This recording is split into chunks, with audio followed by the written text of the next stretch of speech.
اللہ اور اس کے رسول کی محبت بشر آفی کے جب دل میں آ گئی، اللہ کے نام کی تعظیم کی نا، ایک دن بشر آفی نے پوچھا کہ باری تعالیٰ معاملہ کیا ہے؟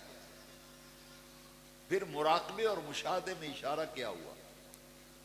اشارہ فرمایا بشر تو نے میرے نام کی عزت کی ہے نا، میں نے دنیا میں تیری عزت کرو برباد، تو نے میرے نام کا احترام کیا، میرے نام کی عزت و توقیر کی، اب کائنات کا ہر وجود تیرا احترام کرے گا، تیری عزت کرے گا۔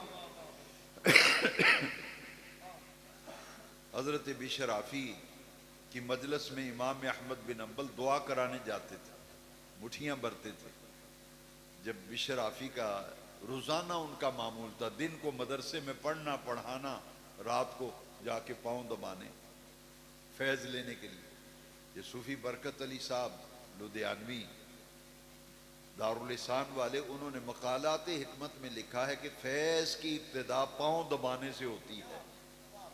فیض کی ابتدا پاؤں دبانے سے، ماں کے پاؤں دبائیں گے تو فیض ملے گا، باپ کے پاؤں دباؤ گے تو فیض ملے گا، یعنی خدمت، ماں کی خدمت، باپ کی خدمت، مرشد کی خدمت۔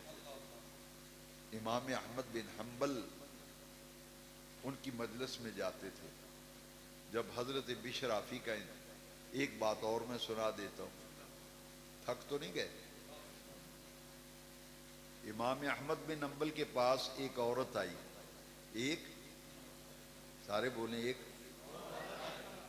اور کیوں آئی؟ مسئلہ پوچھنے۔ اس نے امام احمد بن حنبل چونکہ فقہ کے امام تو ان کا جی ایک مسئلہ پوچھنے آئی ہوں، میرے گھر میں جو چراغ تھا نا، بجلی کا زمانہ تو تھا نہیں، چراغ میں تیل ختم ہو گیا، تو میرے گھر کے سامنے ایک میدان ہے، وہاں رات کو ایک قافلہ ٹھہرا۔ پرانے زمانے میں رات کو قافلے چلتے تھے اور کسی جگہ رات گزار لیتے تھے۔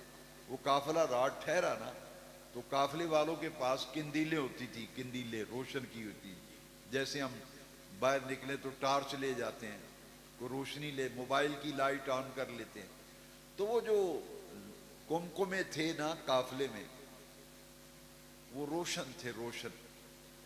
اور اس عورت کے گھر میں جو چراغ تھا اس میں تیل ختم ہو گیا، تو وہ جو رات کو قافلہ ٹھہرا تھا اس میں بڑی قندیلیں تھیں، بڑی روشنی تھی۔ تو عورت کام کرتی تھی سوت کاٹنے کا، سوت کاٹتی تھی اور کاٹ کے پھر منڈی میں جا کے بیچتی تھی۔ اس نے کہا حضرت میں پھنس گئی ہوں، ایک مسئلہ پوچھنا ہے، میں نے سوت کاٹا ہے پرائی روشنی میں، سوت کاٹا ہے پرائی روشنی، ان کی اجازت کے بغیر، ان کی قندیلوں کی روشنی میں رات کو سوت کاٹتی رہی ہوں۔ وہ منڈی میں بیچنے گئی ہوں تو میرے وہم پڑ گیا کہ پرائی روشنی میں سوت کاٹ کے بیچنا ہے، پتہ نہیں یہ میرے لیے حلال ہے یا حرام ہے۔ تو میں مسئلہ پوچھنے آئی ہوں، مجھے مسئلہ بتائیے کہ وہ میں سود بیچوں تو اس کی کمائی میرے لیے حلال ہے یا؟ جب مسئلہ پوچھا نا تو امام احمد بن حنبل کے پاؤں تلے سے زمین نکل گئی۔ امام احمد بن حنبل تڑپ گئے، فرمایا بی بی مسئلہ بعد میں بتاؤں گا، پہلے یہ بتا تو ہے کون؟ اتنی احتیاط آج کے دور میں کوئی کرتا ہے احتیاط؟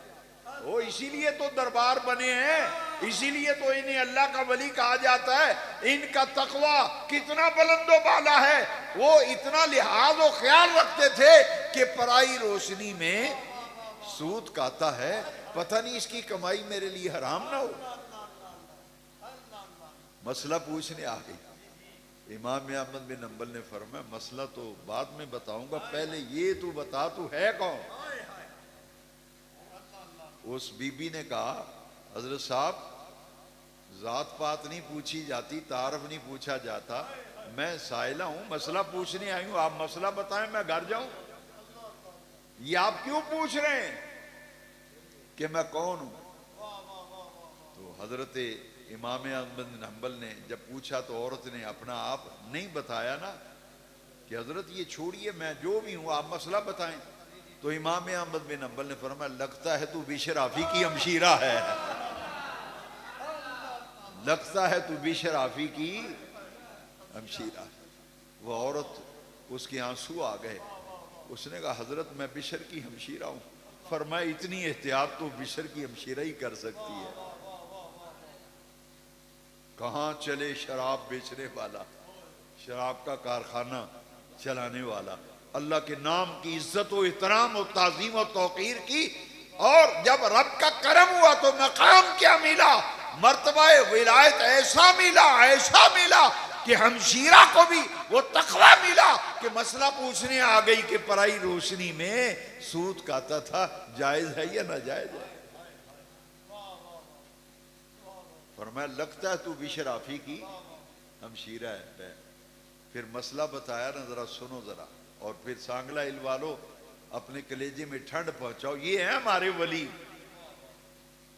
یہ ہمارے ولی جن کو ہم ولی مانتے ہیں. یہ چرسی بنگی سوٹے لگانے والے بے نماز تارک سنت کے، یہ ہمارے نہ پیر ہیں نہ ولی ہیں. ہمارے پیر ولی تو ایسے ہوتے ہیں، اور ہمارے پیر ولی تو ایسے ہوتے ہیں جو اتنی احتیاط کرتے ہیں کہ پرائی روشنی کی کمائی پتہ نہیں جائز ہے کہ نہیں. امام احمد بن حنبل نے پتہ کیا مسئلہ بتایا؟ فرمایا باقی ہر کسی کے لیے پرائی روشنی میں کہتا ہوا سود بیچ کر کمائی کھانا باقی سب کے لیے جائز ہے، تیرے لیے ناجائز ہے. تیرے لیے یہ تقوی کے خلاف ہے. لہذا تو متقیہ ہے، پرہیزگار ہے، صالحہ عورت ہے، لہذا تیرے لیے احتیاطی چاہیے. لہذا اللہ کا ولی وہ ہوتا ہے جو ہر مشکوک شے سے بچتا ہے. حرام سے تو بچتا ہے، حرام سے تو بچتا ہی ہے، ناجائز سے بھی بچتا ہے، لیکن جس چیز میں شک ہو جائے نا اللہ کا ولی اس سے بھی بچتا ہے. اور جب بشر آفی کا انتقال ہوا تو سنو ذرا، بشر آفی کا انتقال ہوا نا تو فجر کی نماز، رات فجر کی نماز پڑھ کے نمازی مسجد سے نکلے نا، اکٹھے نکلے نمازی، بغداد کی جامع مسجد، عراق کا ملک. تو ایک نمازی نے زور سے چیخ ماری، دوسرے نمازیوں نے پکڑا اسے کہ شاید سانپ کاٹ گیا، بچھو کاٹ گیا. کیوں چیخ ماری؟ پوچھا کیا ہوا؟ اس نے کہا کچھ نہیں ہوا. کہا پھر چیخ کیوں ماری؟ تم تو پریشان ہو، افسردہ ہو، غمناک ہو. انہوں نے کہا کہ بات ہے، لگتا ہے بشر آفی کا انتقال ہو گیا، لگتا ہے کہ بشر آفی کا انتقال ہو گیا ہے، اس لیے میری چیخ نکل گئی کہ بشر آفی دنیا سے چلا گیا، ان کا انتقال ہو گیا تو فوت ہو. انہوں نے کہا کہ ہم نے کوئی خبر تو نہیں سنی، تجھے کیسے پتا چلا؟ تجھے کیسے پتا چلا؟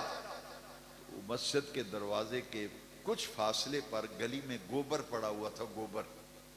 اس نے کہا یہ گوبر بتاتا ہے بشر کا انتقال ہو گیا، گائے کا گوبر بتا رہا ہے بشر کا انتقال ہو گیا. فرمایا وہ کیسے؟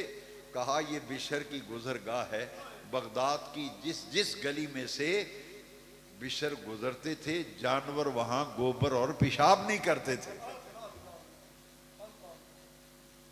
جانور، بشر چونکہ ننگے پاؤں رہتے تھے.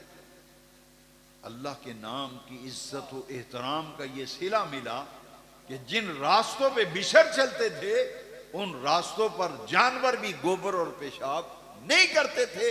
تو اس نمازی نے کہا کہ لگتا ہے بشر کا انتقال ہو گیا، یہ گوبر بتا رہا ہے، ورنہ کسی نے اس گلی میں کبھی گوبر دیکھا ہی نہیں، کیونکہ اس گلی میں سے تو بشر گزرتے تھے. وہ سارے نمازی اکٹھے ہو کے بشر کے گھر کی طرف گئے نا، ذرا فاصلے پہ گھر تھا، وہاں دیکھا کہ لوگ اکٹھے ہیں، پتہ چلا کہ بشر آفی کا آدھی رات کے وقت انتقال ہو گیا. اندازہ فرمائیے، جو اللہ کے مقرب و محبوب ہوتے ہیں دلوں میں اللہ محبت ڈالتا ہے، یہاں تک کہ پھر جانور بھی ان کا احترام کرتے. میرے غوث پاک شہنشاہ بغداد پیران پیر دستگیر رضی اللہ عنہ پوری امت میں جتنے ولی ہیں وہ اس وقت تک ولی نہیں بنتا جب تک اس کی ولایت پر غوث اعظم مور نہیں لگاتے. آپ اندازہ فرمائیں ہر کسی کو مرشد کی ضرورت ہے، لیکن آج کل حالات بدل گئے. لوگ کہتے ہیں میں آپ بڑا بڑا پیر ہاں، میں نہیں مندہ کسی پیر شیر.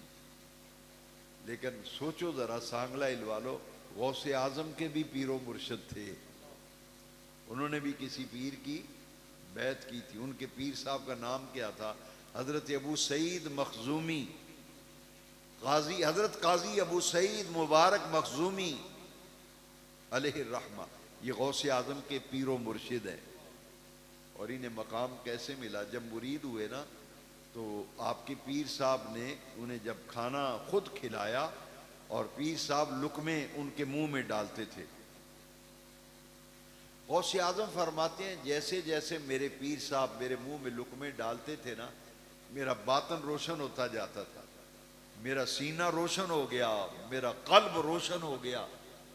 اور غوث پاک کے پیر صاحب بیٹھے ہوئے تھے، مریدین، تبلیغ ہو رہی تھی، ذکر ہو رہا تھا. غوث پاک کسی کام سے اٹھ کے باہر گئے نا تو آپ کے پیر صاحب نے فرمایا یہ نوجوان جو باہر گیا ہے نا، میں دیکھ رہا ہوں ان قریب ایک وقت اور زمانہ ایسا آئے گا اس کا قدم اپنے زمانے کے تمام ولیوں کی گردن پر ہوگا. یہ پیر صاحب نے بشارت دی. تو غوث الاعظم بغداد کی جامع مسجد کے ممبر پہ واعظ فرما رہے تھے تو آپ نے دوران واعظ فرمایا قدمی ہذہ علی رقبۃ کل ولی اللہ، میرا یہ قدم ہر ولی کی گردن پر ہے. خواجہ غریب نواز معین الدین اجمیری خراسان کی پہاڑی میں ایک غار کے اندر چلا کر رہے تھے تو غوث پاک کی آواز اللہ کریم نے ہر ولی تک پہنچائی نا. تو خواجہ غریب نواز تک جب غوث پاک کی آواز پہنچی نا تو حضرت خواجہ غریب نواز نے اپنی گردن جھکا دی. گردن جھکا کے فرمایا صدقت یا عبد القادر، اے عبد القادر آپ نے سچ فرمایا، آپ کا قدم پاک صرف ہماری گردن پر نہیں بلکہ ہمارے سر پر بھی، ہماری آنکھوں پر بھی آپ کا قدم مبارک ہے. صدقت یا عبد القادر بل قدموں کا علی رأسی و عینی، آپ کا قدم پاک تو ہمارے سر پر بھی ہے، ہماری آنکھوں پر بھی ہے. گردن کو جھکا دیا. تو پورے اولیاء اللہ جتنے بھی ہیں ان کی گردن پر غوث اعظم کا قدم. اور حضور کی امت میں قیامت تک ہر دور میں غوث پیدا ہوتے رہے، قیامت تک غوث پیدا ہوتے رہیں گے. لیکن حضرت مجدد الفسانی شیخ احمد فاروقی سرندی نے مکتوبات شریف میں لکھا ہے قیامت تک غوث اعظم ایک ہی ہیں، ایک ہی ہیں، 11ویں والی سرکار، پیران پیر دستگیر غوث الثقلین میرا محی الدین ابو محمد شیخ عبد القادر جیلانی. قیامت تک اب کوئی اور غوث اعظم نہیں ہوگا. کوئی غوث اعظم، ایک ہی غوث اعظم. اور غوث اعظم کو اللہ نے یہ مقام دیا کہ تقدیر دو قسم کی ہے، یہ بھی مجدد پاک نے لکھا ہے. تقدیر دو قسم کی، ایک تقدیر معلق ہوتی ہے، ایک تقدیر مبرم ہوتی ہے. تقدیر معلق دعا سے بدل جاتی ہے، تقدیر معلق صدقہ خیرات سے بدل جاتی ہے. ڈاکٹر اقبال نے اسی تقدیر کے متعلق کہا ہے جو ہو ذوق یقین پیدا، جو ہو ذوق یقین پیدا تو کٹ جاتی ہیں زنجیریں، نگاہ مرد مومن سے بدل جاتی ہیں تقدیریں. یہ ڈاکٹر اقبال کا شعر ہے. یہ تقدیر معلق کے بارے میں کہا ہے. ایک ہوتی ہے تقدیر مبرم، تقدیر مبرم نہیں بدلتی، تقدیر مبرم نہیں بدلتی. تقدیر معلق صدقے سے بدل جاتی ہے، دعاؤں سے بدل جاتی ہے، ماں باپ اور مرشد کی نگاہ سے بدل جاتی ہے. تقدیر مبرم نہیں بدلتی.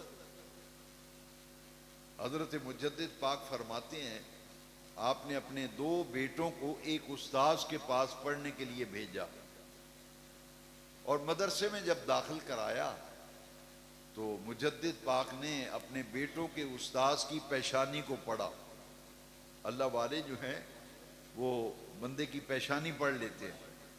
تو جب واپس تشریف لائے نا گھر میں، شام کو بچے واپس آئے تو مجدد پاک نے فرمایا میں نے بیٹوں سے کہا بیٹو تمہارے استاذ کی پیشانی پڑی ہے تو تمہارے استاذ کی پیشانی پہ لکھا ہے شقی بدبخت.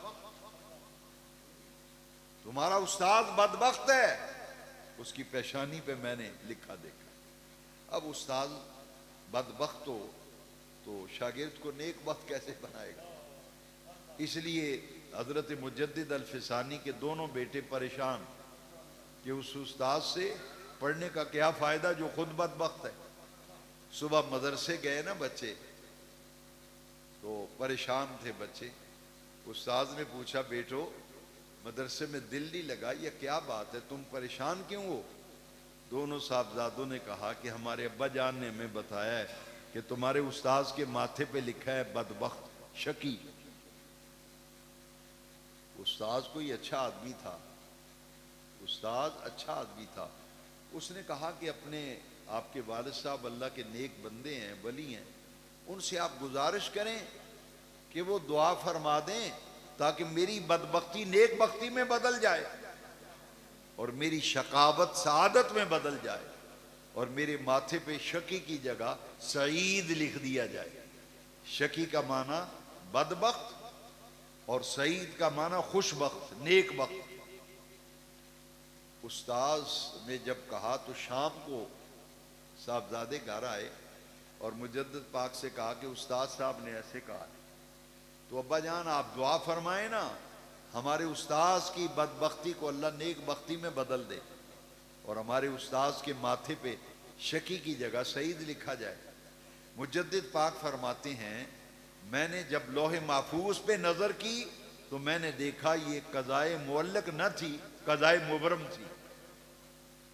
استاذ کی پیشانی پہ جو شقی بدبخت لکھا ہے یہ قضائے مبرم تھی اور قضائے مبرم نہیں بدلتی، قضائے معلق بدل جاتی ہے دعا سے.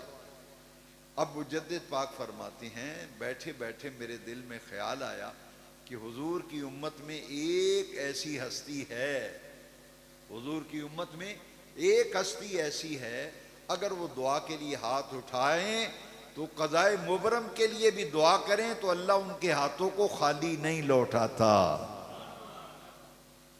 ان کی دعا سے اللہ قضائے مبرم بھی بدل دیتا ہے. وہ کون ہے؟ مجدد پاک فرماتے ہیں وہ غوث العظم شہنشاہ بغداد پیران پیر دستگیر سیدنا عبد القادر جیلانی 11ویں والی سرکار ہے. پھر مجدد پاک نے دعا مانگی، میری طرف دیکھو، دعا مانگی یا اللہ غوث پاک کی وہ دعا جس کی برکت سے تو قضائے مبرم بھی بدل دیتا ہے، میں اس دعا کا وسیلہ پیش کرتا ہوں.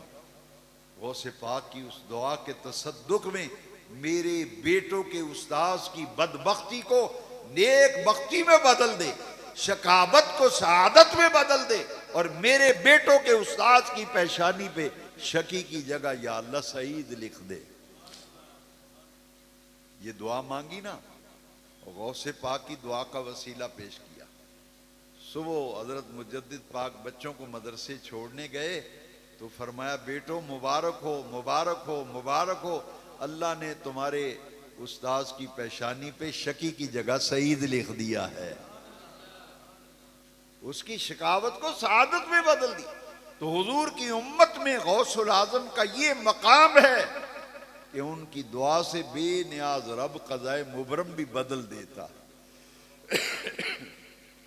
اور میرے غوث اعظم یہ نجیب الطرفین ہیں، نجیب الطرفین، والد ماجد کی طرف سے حسنی سید اور والدہ ماجدہ کی طرف سے حسینی سید. نجیب الطرف دو نسبت ہے. والد ماجد کا نام ہے ابو صالح اور والدہ غوث پاک کی والدہ ماجدہ کا نام ہے ام الخیر فاطمہ. ام الخیر فاطمہ غوث پاک کی والدہ ماجدہ کا نام، اور ابو صالح موسیٰ یہ غوث پاک کے والد ماجد کا نام. اور میرے غوث پاک شہنشاہ بغداد مادرزاد ولی تھے، پیدائشی ولی تھے. سن 70 ہجری رمضان کے مہینے کی پہلی تاریخ کو غوث پاک پیدا ہوئے، رمضان کے مہینے میں پیدا ہوئے، اور پورا مہینہ والدہ ماجدہ کا دودھ روزے کے اوقات میں بالکل نہیں پیا۔ جو روزے کا وقت ہے نا، صبح صادق سے غروب آفتاب تک اپنی والدہ ماجدہ کا دودھ نہیں پیتے تھے۔ مادرزاد ولی تھے۔ عید کے چاند میں اختلاف ہو گیا اسی سال، کچھ لوگوں نے کہا نہیں آج عید ہے، کچھ نے کہا نہیں آج 30واں روزہ ہے، جھگڑا ہو گیا۔ تو کچھ لوگوں نے کہا بھائی جھگڑو مت، جھگڑو مت۔ گیلان میں سادات کے گھرانے میں ایک بچہ پیدا ہوا ہے، پہلے روزے پورے مہینے اس بچے نے صبح صادق سے غروب آفتاب تک والدہ ماجدہ کا دودھ نہیں پیا۔ جا کر معلوم کر لو، اگر آج انہوں نے والدہ ماجدہ کا دودھ پیا ہے تو آج عید کا دن ہے، اور اگر والدہ ماجدہ کا دودھ نہیں پیا تو آج 30واں روزہ ہے۔ عید کے ہونے نہ ہونے، چاند کے ہونے نہ ہونے کا فیصلہ غوث پاک کے دودھ پینے نہ پینے پہ کیا گیا۔ مادرزاد ولی تھے غوث العظم رضی اللہ۔ اور یاد رکھیے نبی پاک نے فرمایا ہر ایک کا نسب و نسل اس کے بیٹے سے چلتا ہے، میرا نسب، میری نسل میری بیٹی سے چلے گا۔ لوگ اس بات کو نہیں سمجھتے، جب تک مولا علی پاک کے نکاح میں زہرا پاک رہی ہیں نا، حضور نے مولا علی کو پابند کر دیا تھا کہ جب تک میری بیٹی زہرا آپ کے نکاح میں ہے آپ دوسرا نکاح نہیں کر سکتے، دوسری شادی نہیں کر سکتے۔ جب زہرا پاک کا وصال ہوا تو پھر مولا علی پاک نے متعدد عورتوں سے نکاح کیے، شادیاں کی، لیکن دوسری بیویوں سے جو مولا علی کی اولاد ہے وہ سید نہیں ہے۔ سید صرف وہ ہے جو مولا علی پاک کی وہ اولاد جو فاطمہ الزہرا کے بطن عطر سے۔ اسی لیے سادات دو ہی ہیں، حسنی سید، حسینی سید۔ جو سیدہ زہرا پاک سلام اللہ علیہا مخدومہ کائنات، ان کے بڑے شہزادے امام حسن مجتبیٰ کی جو اولاد ہوئی وہ حسنی سید، جو سیدنا امام حسین پاک شہید کربلا سلام اللہ علیہ، آپ کی نسل میں سے جو اولاد ہوئی وہ حسینی سید۔ تو میرے غوث پاک والد ماجد کی طرف سے حسنی سید ہے، والدہ ماجدہ کی طرف سے حسینی سید، اور اللہ کریم نے یہ مقام دیا میرے غوث پاک کو۔ آپ فرماتے ہیں میرے رب نے مجھ سے وعدہ کیا ہے، غوث پاک فرماتے ہیں میرے رب نے مجھ سے وعدہ کیا ہے کہ آپ کا کوئی مرید اس وقت تک مرے گا نہیں جب تک توبہ نہیں کر لے گا۔ اسی لیے ایک مولانا صاحب نے کہا کہ جتنے غوث پاک کے مرید ہیں سب جنت میں جائیں گے، سب۔ تو ایک آدمی نے کہا جی یہ کیسے ہو گیا، جو مرضی کرتا رہے جنت میں جائے گا۔ میں نے کہا پہلے یہ سوچو کہ جنت میں جائے گا کیسے۔ میرے غوث پاک فرماتے ہیں جو میرے سلسلہ قادریہ میں مرید ہوا نا وہ مرے گا نہیں جب تک وہ توبہ نہ کرے۔ اب میں آپ کو ایک حدیث سناتا ہوں، پھر آپ فیصلہ کریں کہ اس کا کیا مطلب۔ میرے نبی پاک نے فرمایا التائب من الذنب کمن لا ذنب لہ، گناہوں سے توبہ کرنے والا ایسے ہے جیسے اس نے گناہ کیا ہی نہیں۔ تو توبہ کرنے کے بعد بندہ ایسے ہو جاتا ہے جیسے اس نے گناہ کیا ہی نہیں، تو پھر اس کا ٹھکانہ کہاں ہوگا، جنت نہیں ہوگا تو کہاں ٹھکانہ ہوگا۔ یہ ہے پیر کا غوث پاک کے سلسلے میں مرید ہونے کا یہ فائدہ ہے، قادری نسبت۔ میرے غوث پاک کو اللہ نے بڑی شانیں دی ہیں۔ 470 ہجری رمضان شریف کی پہلی تاریخ کو غوث پاک پیدا ہوئے، اور 561 ہجری 11 ربیع الثانی اور 11 ربیع الاخر کو غوث پاک کا وصال ہوا۔ 91 سال عمر پائی۔ کتنے سال؟ 91 سال عمر پائی میرے غوث پاک رضی اللہ۔ ساری زندگی قرآن حدیث کا درس دیتے میرے غوث پاک کی گزر گئی، پوری زندگی قرآن و حدیث کا درس دیا۔ اس لیے فرماتے ہیں درست العلم حتی صرت قطبا، علم پڑھتے پڑھاتے میں مقام قطبیت پر فائز ہو گیا۔ اور غوث پاک رضی اللہ عنہ کا مقام کیا ہے حضور کی نظر میں، نبی پاک کی نظر میں غوث پاک کا مقام کیا ہے؟ بس ایک بات بیان کر کے میں ختم کرتا ہوں۔ میرے غوث پاک درس دے رہے تھے، واعظ فرما رہے تھے، تو آپ کے سامنے آپ کے ایک مرید تھے جو خود بھی اللہ کے ولی تھے، مرید بھی ولی، ان کا نام تھا سید علی بن حیتی علیہ الرحمہ۔ غوث پاک تقریر فرما رہے تھے، تو تقریر سنتے سنتے، بات سنتے سنتے وہ مرید سو گیا، اس کی آنکھ لگ گئی۔ جب مرید سویا نا تو غوث پاک ممبر سے نیچے اتر کر مرید کے سامنے ہاتھ باندھ کے کھڑے ہو گئے۔ وہ سارا مجمع پریشان ہو گیا، کیونکہ پیر کے سامنے مرید ہاتھ باندھ کے کھڑا ہو یہ تو بات سمجھ میں آتی ہے، لیکن پیر مرید کے سامنے ہاتھ باندھ کے کھڑا ہو، مجمع میں ہلچل مچ گئی، کیا معاملہ ہے؟ مرید سویا ہوا ہے اور پیر بھی پیرانے پیر، غوث العظم، غوث ہاتھ باندھ کے کھڑے۔ جتنی دیر مرید سویا رہا غوث پاک ہاتھ باندھ کے کھڑے رہے۔ جب مرید کی آنکھ کھلی نا، درس بند ہو گیا، مجمع پریشان دیکھ رہا ہے کیا ہو رہا ہے۔ جب مرید کی آنکھ کھلی تو ایک دم گھبرا گیا کہ میرے پیر صاحب میرے سامنے ہاتھ باندھ کے کھڑے ہیں۔ جب گھبرایا نا مرید علی بن حیتی، میرے غوث پاک نے اس کے کندھے پہ ہاتھ رکھا، فرمایا مریدی لا تخف اللہ ربی، فرمایا میرے مرید گھبرانا،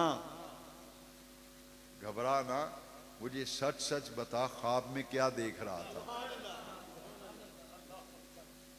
خواب میں کیا دیکھ رہا؟ تو مرید کہتا ہے مجھے خواب میں نبی پاک کی زیارت ہو رہی تھی، میں خواب میں حضور کی زیارت کر رہا تھا، خواب میں حضور کا دیدار کر رہا۔ اب غوث پاک کا مقام ذرا سنو غور سے، وہ خواب میں حضور کی زیارت کر رہا ہے نا، تو غوث پاک درس چھوڑ کر، واز چھوڑ کر ممبر سے نیچے آ کے ہاتھ باندھ کے اس لیے کھڑے ہوئے تھے، وہ خواب میں زیارت کر رہا تھا، غوث پاک جاگتے ہوئے زیارت کر رہے تھے کہ میرے مرید کے خواب میں حضور کی تشریف آوری ہے، ہاتھ باندھ کے کھڑے۔ مرید نے کہا جی میں حضور کی زیارت کر رہا تھا، مرید چپ ہو گیا۔ اتنی بات کہہ کہ مرید چپ ہو گیا نا، میرے غوث پاک نے فرمایا اگلی گل بھی دس نا، اگلی گل بھی دس، تینوں غوث پاک نے فرمایا کی ہے؟ علی بن حیتی کہتے ہیں مجھے غوث پاک نے فرمایا عبد القادر کی چوکھٹ نہ چھوڑنا۔ نبی پاک صلی اللہ علیہ وسلم نے فرمایا علی بن حیتی غوث اعظم عبد القادر جیلانی کا در نہ چھوڑنا، چوکھٹ نہ چھوڑنا۔ فرمایا یہ بتا تجھے حضور نے فرمایا کیا؟ علی بن حیتی کہتے ہیں نبی پاک نے فرمایا عبد القادر دا بوا نہ چھڈی۔ یہ حضور کی نگاہ پاک میں میرے غوث پاک کا مقام۔ لو جی آخری بات کر کے ختم کرتے ہیں، نبی پاک رب کی بارگاہ میں شفاعت کرتے ہیں۔ نبی پاک حضور نے شفاعت فرمانی ہے نا، حضور کی حدیث ہے شفاعتی لأہل الکبائر من امتی، میری امت میں جنہوں نے کبیرہ گناہ کیے ہوں گے میں انہیں اپنے رب سے بخشواؤں گا۔ شفاعتی لأہل الکبائر من امتی، نبی پاک نے فرمایا میری امت میں جنہوں نے بڑے بڑے گناہ کیے ہوں گے نا میں انہیں رب سے بخشواؤں گا۔ حضور نے رب سے بخشوانا ہے، حضور رب کی بارگاہ میں گناہگار امت کی شفاعت فرمائیں گے، اور غوث پاک نبی پاک کی بارگاہ میں ہماری شفاعت فرمائے۔ اسی لیے ہم اہل سنت کے امام اعلیٰ حضرت امام شاہ احمد رضا خان فاضل بریلوی رحمت اللہ علیہ نے غوث پاک کے بارے میں کیا فرمایا؟ سرکار سے عرض کرتے ہیں یا رسول اللہ یا حبیب اللہ صلی اللہ علیہ وسلم، تیری سرکار میں لاتا ہے رضا اس کو شفیع جو میرا غوث ہے اور لاڈلا بیٹا تیرا۔ حسینی حسینی سید ہے نا، حضور کے بیٹے ہیں، حضور کی اولاد ہے، حضور کی نسل ہے، میرے غوث پاک شہنشاہ بغداد رضی اللہ تعالیٰ عنہ۔ دعا کرو قیامت کے دن اللہ حضور کے لواء الحمد کے سائے میں ہمیں جگہ عطا۔ حضور نے فرمایا نا قیامت کے دن اللہ کی حمد کا جھنڈا میرے ہاتھ میں ہوگا، اور آدم سے لے کے عیسیٰ تک تمام انبیاء میرے جھنڈے کے نیچے ہوں گے۔ اس لیے بزرگوں نے کہا دعا مانگا کرو یا اللہ قیامت کے دن حضور کے لواء الحمد کے سائے میں ہمیں جگہ دینا، اور قیامت کے دن غوث پاک کی سنگت و معیت ہمیں نصیب کرنا۔ اللہ تعالیٰ اس 11ویں شریف ختم غوثیہ، ختم قادریہ سرکار غوث اعظم کی ہر سال جناب منظور حسین صاحب بڑی 11ویں شریف کا اہتمام کرتے ہیں، لنگر پکاتے ہیں۔ اللہ ان کی محبت، ان کا پیار میرے غوث پاک کی بارگاہ میں قبول فرمائے، اور آپ جتنے بھی میرے غوث پاک کے چاہنے والے، غوث پاک کی محبت رکھنے والے اس محفل میں حاضر ہوئے، میں آپ سب کے لیے دعا کرتا ہوں میرے غوث پاک کی برکت سے، غوث پاک کے فیضان سے اللہ کسی کو بھی محروم نہ رکھے۔ مالک جو بیمار ہیں انہیں شفا عطا فرما، جو تنگ دست ہے اے اللہ انہیں خوشحالی نصیب فرما، سب کو جسمانی روحانی بیماریوں سے نجات دے، سب کی صحت میں، زندگی میں، رزق روزی میں، کاروبار میں برکت عطا فرما۔ اس مسجد کو اللہ قیامت تک آباد فرما۔ مسجد بنانے والے، تعمیر کرنے والے، جگہ دینے والے، اللہ ان کو دین و دنیا میں راحتیں، برکتیں، آخرت میں آسانیاں فرما، نعمتوں سے نواز۔ اس آج کی محفل کو قبول فرما۔ وآخر دعوانا مصطفیٰ جان رحمت پہ لاکھوں سلام، شمع بز میں ہدایت پہ لاکھوں سلام، ابر جود و عطا کس پہ برسا نہیں، تیرا لطف